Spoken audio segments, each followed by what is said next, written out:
حضرت ابراہیم علیہ السلام کی عمر 98 سال کی ہو گئی. 98 سال کا جب آدمی ہو جاتا ہے تو صحیح طریقے سے چھری بھی نہیں پکڑ سکتا, سبزی ترکاری بھی نہیں کاٹ سکتا, اس کے ہاتھ کانپنے لگتے ہیں. پہلے ہی بچہ کم ملا ہے, 86 سال کی عمر میں بچہ ملا ہے. آج بچہ حضرت اسماعیل علیہ السلام جب 13 یا 12 سال کے ہو گئے تو اللہ تبارک و تعالیٰ کی طرف سے اللہ نے ان کو خواب دکھایا. نبی کا خواب بھی وہی ہوتا ہے. اب اگر کوئی آدمی سے خواب دیکھ لے میں نے بیٹے کو ذبح کر رہا ہوں, صبح کاٹے تو نہیں ہوتا بھائی, گنہ گار ہے, ظالم ہے وہ آدمی. اب یہ نہیں مانا جائے گا وہ نبی تھے. نبی کا معاملہ الگ ہوتا ہے, امتی کا معاملہ الگ ہوتا ہے. نبی کا خواب بھی وہی ہوتا ہے.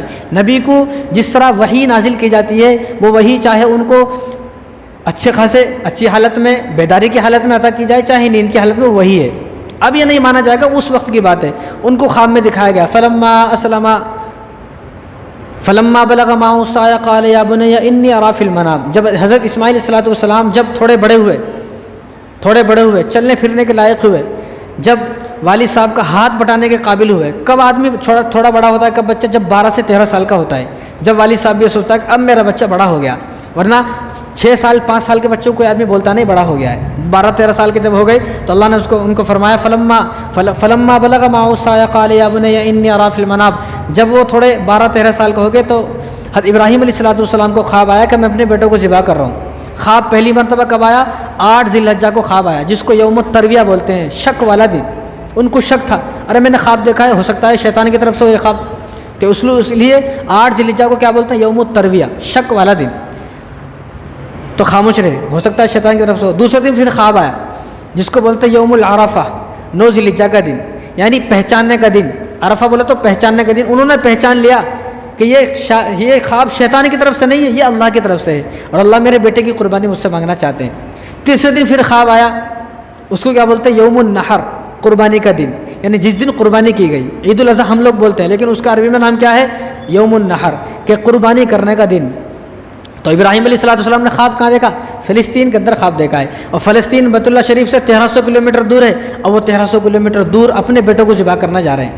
1300 کلومیٹر دور کس کو؟ بیٹے کو. اور یہاں ہمارا کیا حال ہے؟ ذرہ دور اگر قربانی کے جانور ہے, مجھ سے نہیں ہوتا جانا, میں نہیں جاؤں گا, تم لانچ کر دو. یہاں اپنے بیٹوں کو ذبح کرنے 1300 کلومیٹر دور جا رہے ہیں, اور یہاں 13 میٹر دور نہیں جا رہے اپنے جانور کو قربان کرنے کے لیے. حالانکہ حضور نے فرمایا جب جہاں تمہارا قربانی کا جانور ہے تم وہاں موجود رہو, تم اپنے سامنے قربانی کرو. وہ بھی بات اب آپ کے سامنے آئیں گی. تو حضرت ابراہیم علیہ السلام فلسطین سے آئے بیت اللہ شریف آئے تو ان کی جو بیوی حضرت ہاجرہ, ان سے کہا ایک زمانے کے بعد آج آئے ہیں تو ہونا تو بہت کچھ چاہیے تھا, لیکن یہاں وہ سب بات نہ کر کے فرمایا کہ ایک دوست ہے, ان کے یہاں دعوت ہے, اسماعیل کو آپ تیار کرتے ہیں, میں ان کو اپنے دوست کے یہاں دعوت پہ لے جانا چاہتا ہوں. ٹھیک ہے. اچھے کپڑے پہنا دیے, سائی سرما لگا دیے, نہلا دیے, غسل دے دیے, اور وہ اپنے ایک چھری تھی, ایک رسی تھی, بغل میں دبا لیے, چل رہے ہیں دونوں. شیطان کو یہ بات ہضم نہیں ہوئی, کیونکہ شیطان کو سب پتہ ہے. شیطان پہلے حضرت ہاجرہ کے پاس آیا, کہا حضرت ہاجرہ سے لگتا ہے آپ بیوقوف ہو. کیا ہوا؟ کہ آج آپ کے بیٹے کو آپ کے جو شوہر ہیں وہ ان کو ذبح کرنے کے لیے لے کر گئے. کہا بیوقوف ہے, یہ کیسا ہو سکتا ہے؟ ایک باپ اپنے بیٹے کو کیسا ذبح کر سکتا ہے؟ تو شیطان کی زبان سے غلطی سے نکل گیا. اب شیطان نے سوچا ہوگا کہ یہ روئے گی, چیخے گی, چلائے گی, اور میں پیچھے بھاگے گی, گالیاں دے گی, بد دعا دے گی, پتہ نہیں کیا کرے گی. لیکن شیطان کی زبان سے غلطی سے نکل گیا کہ وہ یہ کہتا ہے کہ اللہ کا حکم ہے. اگر شیطان یہاں یہ نہ کہتا تو کچھ ہو سکتا تھا. شیطان نے جب یہ کہا کہ ابراہیم یہ کہتے ہیں کہ اللہ کا حکم ہے, تو اب حضرت ہاجرہ نے کہا یہ تو مجھ سے غلطی ہو گئی, اللہ کا حکم تھا, انہیں مجھے بتانا چاہیے تھا. وہ ذبح کرتے تو میں ان کے ہاتھ پکڑتی, پیر پکڑتی. وہ اکیلے کیسے میرے بچوں کو ذبح کریں گے؟ اگر اللہ کا حکم ہے تو ایک اسماعیل ہے, ہزاروں ہوتے تو وہ اللہ کے نام پہ قربان ہے, کیونکہ اللہ کا حکم ہے. اب شیطان ادھر سے بیزار ہو گیا, یہ کیا ہوا؟ میں تو کیا سوچ رہا تھا, یہ ہو کیا گیا؟ میں تو سوچ رہا تھا چیخے گی, چلائے گی. اب شیطان جو ہے وہ حضرت ابراہیم علیہ السلام کے پاس آیا, تو ابراہیم علیہ السلام کو کہا کہ آپ کو کیا ہو گیا ہے, آپ کس طرح جو ہے اپنے بیٹوں کو ذبح کر سکتے ہیں؟ تو ابراہیم علیہ السلام نے پہچان لیا کون ہے, شیطان ہے. تو ابراہیم علیہ السلام نے ان کو 7 کنکری ماری. حج پہلے تھا, لیکن پہلے کنکری مارنا نہیں تھا. پہلے حج تھا, جاتے تھے بیت اللہ شریف کا طواف کرتے آ جاتے تھے, بس اتنا ہی حج تھا. لیکن یہاں آپ نے کنکری ماری, اور آپ کو کسی نے کہا بھی نہیں کنکری مارنے کے لیے, وہی نازل نہیں ہوئی, اللہ نے کہا نہیں, انہوں نے اپنی طرف سے بس شیطان کو کنکری ماری. اس کے بعد ایک مرتبہ کنکری ماری, پھر دوبارہ شیطان نے بہکانے کی کوشش کی, پھر دوبارہ کنکری ماری, پھر تیسری مرتبہ کنکری ماری, 3 مرتبہ کنکری ماری. آج وہ کنکری مارنا اللہ کو اتنا پسند آیا, آج جو حاجی حج کرنے جاتا ہے 3 دن تک اس کو کنکری مارنا پڑتا ہے. اور یہ کنکری مارنے پر اربوں روپے خرچ ہوتے ہیں. جو کنکری ایک بار مار دیا دوبارہ مارنا نہیں ہے. اور 3 دن کے اندر 70 کنکری ماری جاتی ہیں, 70 کنکری ماری جاتی ہیں. اور جو ایک بار کنکری مار دی وہ دوبارہ مارنی نہیں ہے. بس ان کنکریوں کو کہاں لے جا کر پھینک دینا, پھر دوسری کنکری لانا ہے. اگر آدمی ایمان سے ہٹ کر, اسلام سے ہٹ کر یہ بات سوچے گا تو آدمی پاگل ہو جائے گا. یہ کیسی عبادت ہے, عجیب عبادت ہے. کنکری لو, مارو, اور کنکری اٹھاؤ پھر مارو, پھر جو ایک بار مار دیا دوبارہ مارنا نہیں ہے. اور جو پیچھے سے چلے آ رہے ہیں وہیں سے کنکری لے کے آنا. یہاں کنکری ملے گی نہیں آپ کو. اب وہ کنکری بین رہے ہیں. ایک آدمی کروڑپتی ارب پتی آدمی ہے, کھرب پتی آدمی ہے, اپنے ملک کا گورنر ہے, لیکن انہیں بھی کنکریاں بین رہا ہے, کنکریاں اٹھا رہا ہے, کنکریاں چگ رہا ہے. یہ اللہ کو ان کی ادا کنکری مارنا اتنا پسند آیا شیطان کو کہ اب جو قیامت تک حج کرے گا وہ بھی کنکری مارے گا. شیطان کو ذلیل کرنے کے لیے شیطان کو ذلیل کیا گیا. تو شیطان تو چلا گیا, شیطان کے پیٹ میں درد ہوا, لیکن وہ درد ہوتا ہی رہا, بس بات ختم ہو گئی. تو اب شیطان کو کنکری مارنے کا اب جو ثواب ہے, اگر کوئی آدمی شیطان کو ایک کنکری میں اس پتھر پر مارتا ہے تو اس کا ایک کبیرہ گناہ, جو بڑا گناہ, جس گناہ کی وجہ سے آدمی جہنم میں چلے جائے, وہ گناہ اس کا معاف ہو جاتا ہے ایک کنکری مارنے پر. اب جب مینا میں چلے گئے, جہاں آج بھی وہ جگہ موجود ہے مینا جہاں آج قربانی ہوتی ہے, وہاں پر اپنے بیٹے کو لے کر چلے گئے حضرت ابراہیم علیہ السلام. اگر چاہتے تو لٹاتے ذبح کر دیتے, لیکن پوچھا یا بنیا انی ارا فی المنام, اے میرے بیٹے. ہم لوگ ہوتے تو کیا بولتے تھے, بیٹے کچھ. کہ آج والدین اور بچے کے درمیان نا اتفاقی اس لیے ہے کہ جب بچہ چھوٹا ہوتا ہے تو والد صاحب بیٹا بولتا, جب بیٹا بڑا ہو جاتا پھر بیٹا نہیں بولتا ہے, پھر نام سے پکارتا ہے. پھر بچے کے دل میں والد صاحب کے لیے نفرت پیدا ہوتی ہے. ابھی نے پریشان ہے میرا بچہ, بات کائی کو نہیں مان رہا. جس طرح یہ بچپن میں تھا آپ نے پیار دیا, جوانی میں بھی آپ اس کو پیار دیں, پھر دیکھیں کس طرح بے وفا ہوتا ہے. اور یہاں 13 سال کے ہیں, کیا فرمایا, یا بنیا, اے میرے بیٹے, انی ارا فی المنام, میں نے ایک خواب دیکھا ہے, انی اذبحک فانظر ماذا تری, میں نے یہ خواب دیکھا کہ میں تجھے ذبح کر رہا ہوں, میں اسی خواب کو سچ کرنے کے لیے تجھے یہاں لے کر آیا ہوں, بتا تیری رائے کیا ہے. فانظر ماذا تری, تو بتا تیری رائے کیا ہے. اب یہاں پر اسماعیل علیہ السلام سے جو پوچھا گیا وہ اس لیے نہیں پوچھا گیا کہ بھائی میں پوچھوں گا, اگر راضی ہے تو ٹھیک ہے کر دوں گا, نہیں تو چھوڑ دوں گا, اس لیے نہیں, بلکہ اس لیے پوچھا گیا کہ میں دیکھتا ہوں کہ کتنے پانی میں ہے میرے بیٹا, میرے اس خواب کو وہ بھی میرے ساتھ سچ کرنے میں, اس خواب کو سچ کرنے میں وہ بھی میرے ساتھ دیتا ہے نہیں دیتا ہے. تو دیکھیں آپ, عجیب یہ جو آیت ہے عجیب آیت ہے.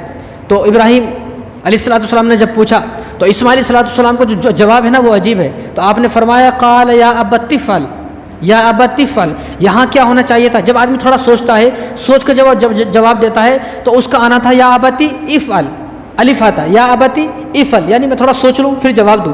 لیکن جب آدمی سوچتا نہیں ہے, بنا سوچے بول دیتا ہے, تو پھر الف ختم ہو جاتا ہے, تو پھر آتا ہے یا ابت افعل. کہ کہنا کیا چاہیے تھا, یا ابتی افعل, میں ذرا سوچ لوں. لیکن وہاں سوچا نہیں, جیسے والد صاحب نے کہا کہ میں نے یہ خواب دیکھا ہے, اسی خواب کو پورا کرنے کے لیے میں یہاں لے کر آیا ہوں, تو فوراً آپ نے جواب دیا یا ابتی افعل, الف کو ختم کر دیا, سوچنا کچھ بھی نہیں, یا ابتی افعل ما تؤمر ستجدونی انشاءاللہ من الصابرین, کہ اے میرے والد صاحب جو آپ کو حکم ہوا ہے آپ اس کو فوراً کر گزریے, میں اس خواب کو پورا کرنے میں آپ کے ساتھ ہوں, میرے صابرین, مجھے آپ صبر کرنے والوں میں سے پائیں گے, میں کوئی بھاگوں گا نہیں آپ کو چھوڑ کر, آپ مجھے ذبح کر دیں, میں تیار ہوں. کیا عجیب آیت ہے یہ, کیا عجیب. ان آدمی اگر یہ آیت سمجھنا ہے تو اپنے بیٹے کو سامنے رکھ کر سوچے کہ ایک باپ اپنے بیٹے کو کس طرح ذبح کر سکتا ہے. یہاں بیٹا باپ کو ذبح کر رہا ہے, اور یہاں کیا مانگا جا رہا ہے, چھوٹی سی ایک جانور کی قربانی مانگی جا رہی ہے, وہ بھی ہم سے نہیں ہو رہا. اگر وہ حکم سچ میں اگر وہ خواب سچا ہو جاتا اور حکم یہ ہوتا کہ تمہیں اپنے بیٹے کو ذبح کرنا ہے, پھر کیسے ہوتا. اللہ کو تو معلوم تھا یہ ہندوستان کے لوگ بڑے چالاک ہیں, خاص کر کے حیدرآباد کے لوگ چالاک ہیں.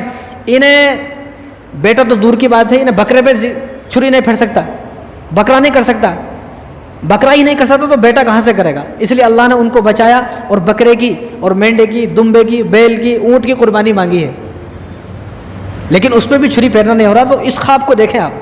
اور جب لٹا دیا گیا, ہاتھوں کو پیروں کو باندھ دیا گیا, ابراہیم علیہ السلام ایسے ہی لٹایا, تو اسماعیل علیہ السلام نے خود کہا کہ آپ ایسے کریں والد صاحب, میرے ہاتھوں کو باندھ دیا, جب مجھے آپ ذبح کریں گے میں تڑپوں گا, اور میرے خون کے قطرے جو ہے دھبے آپ کے بدن پر, آپ کے کپڑوں پر لگیں گے, کہیں آپ کے کپڑے خراب نہ ہو جائیں, آپ ایسا کریں میرے ہاتھ پیروں کو باندھ دیں. اور اسماعیل علیہ السلام نے 4 باتیں کی. کتنی بات, 4 باتیں کی اپنے والد صاحب سے.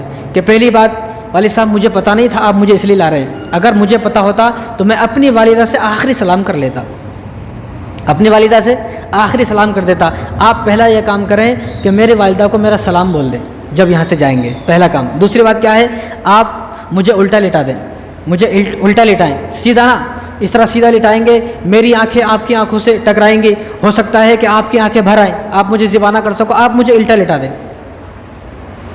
الٹا لٹا دیا, دوسرا کام.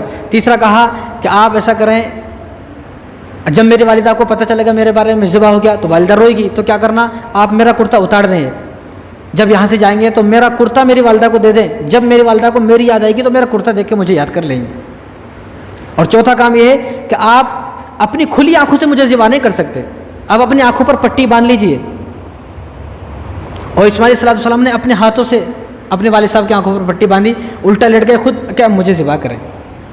جب ذبح کرنے لگے, اب یہ تو چھری ہے ہاتھ میں, جس طرح اللہ تبارک و تعالیٰ نے آگ کو حکم فرمایا, قلنا یا نار کونی بردا و سلاما علی ابراہیم, یہاں اللہ تبارک و تعالیٰ نے چھری کو حکم فرمایا, اے چھری جس طرح ہم نے ابراہیم کے لیے آگ کو ٹھنڈا کر دیا, نرم کر دیا, اس طرح آج تجھے اسماعیل کے لیے چلنا نہیں ہے.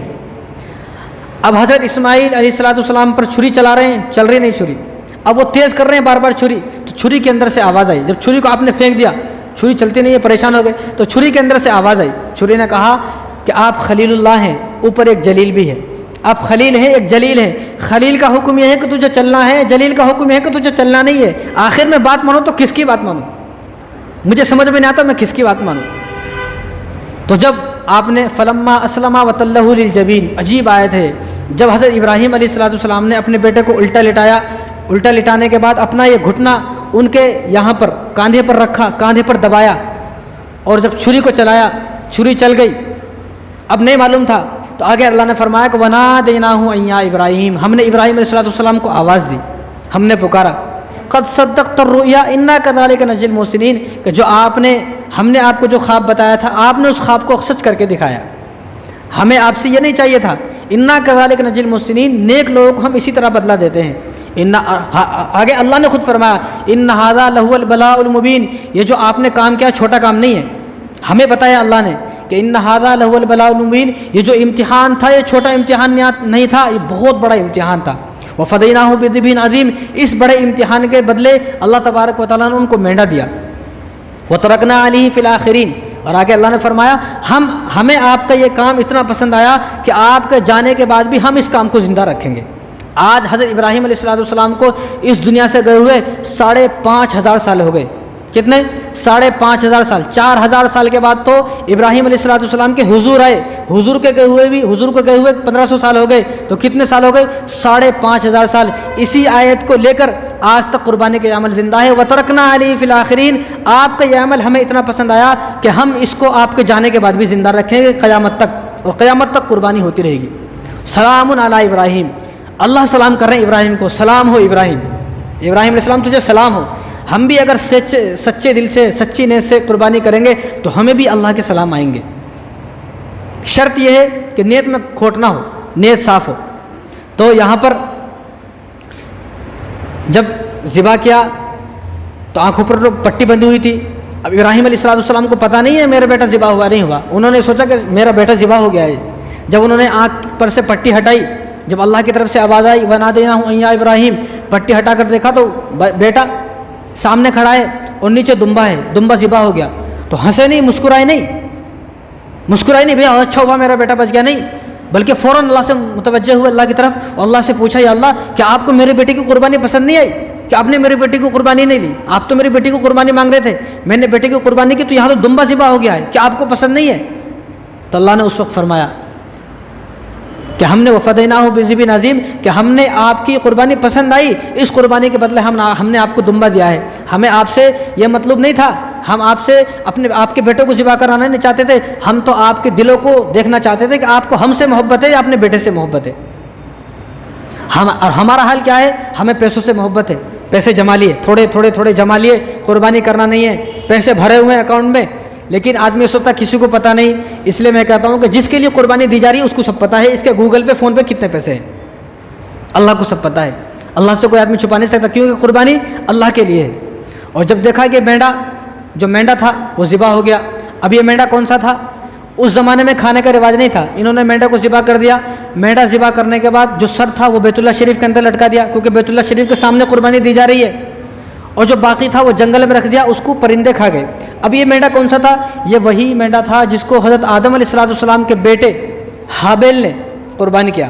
اللہ تبارک و تعالیٰ نے جنت میں اس کو پالا اس واقعے کے لیے، ہزاروں سال تک جنت میں پالا کہ میرے ابراہیم آئیں گے، ان کے بیٹے کی جگہ یہ مینڈا دینا ہے۔ اب یہ بات ابراہیم علیہ السلام کو پتہ نہیں ہے، پتہ نہیں ہے یہ بات۔ تو ابراہیم علیہ السلام نے جس مینڈے کو ذبح کیا وہ ہابیل کا مینڈا تھا، جس کو اللہ تبارک و تعالیٰ نے جنت میں پالا۔ اب اس کے جب حجاج بن یوسف کا زمانہ آیا، حضور صلی اللہ علیہ وسلم کے زمانے میں بھی اس مینڈے کا سر بیت اللہ شریف کے اندر لٹکا ہوا تھا، ایک معجزہ تھا یہ اللہ کا، لٹکا ہوا تھا۔ لیکن جب حجاج بن یوسف کا زمانہ آیا تو آپس میں جنگیں ہوئی بہت، اس جنگ میں ایک ظالم نے بیت اللہ شریف کے اندر آگ لگا دی، بیت اللہ شریف کے اندر آگ لگا دی۔ جب آگ لگی تو اس آگ میں یہ مینڈے کا سر بھی جل گیا، ورنہ آج تک بھی یہ مینڈے کا سر موجود ہوتا۔